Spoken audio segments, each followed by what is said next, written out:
Fini, peut-être l'anxiété et l'agitation avant d'aller à l'école pour les enfants d'un groupe scolaire privé de l'Isle-sur-la-Sorgue. C'est en effet le premier établissement en France à intégrer la ronron-thérapie à sa pédagogie. Oui, vous avez bien entendu, désormais dans certaines classes, des chats se promènent et passent d'une classe à l'autre, les qualités thérapeutiques des félins étant reconnues. Reportage Frédéric Porret et Olivier Ducrot-Renaudin.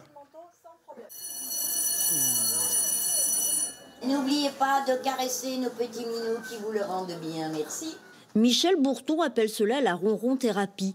Cette ancienne prof de lycée a ouvert son propre établissement scolaire en 2013. 70 élèves y sont inscrits, sans oublier la dizaine de chats. Ils rentrent, ils sortent comme ils veulent, il y a une chatière ici. Tous les matins, ils ont leurs habitudes. Et l'une de leurs habitudes consiste à déambuler dans les classes durant les cours. Allez, maintenant on se met au boulot. Pendant que les élèves suivent le programme de l'éducation nationale, les matous, eux, cherchent les caresses. Quand j'ai fini de caresser 5 minutes, il faut que je me reconcentre sur mes devoirs. L'intérêt, c'est qu'ils permettent à l'enfant de se calmer. Ils permettent à l'enfant de sortir un petit peu du stress de l'école et du stress du travail.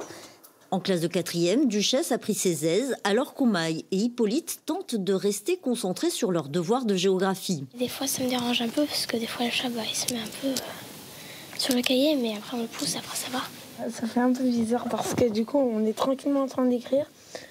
Quand soudain, un chat vient et se pose d'un coup, et puis du coup, on s'arrête d'un coup de travailler. Et Duchesse n'a pas l'intention de quitter son bureau aussi facilement. Mais c'est pas vrai, là, Duchesse.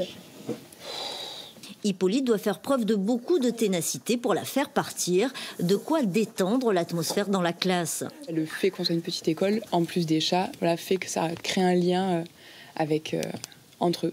Les liens se renforcent aussi avec les parents d'élèves qui donnent les chats. Crousti et Paillette qui étaient là à l'instant, ils se ressemblent, son frère et sœur aussi. Ce sont des parents qui nous les apportent et on est toujours heureux. Les chats semblent aussi très contents d'être là, car ils donnent l'impression de se sentir chez eux dans cette école, sans y être contraints.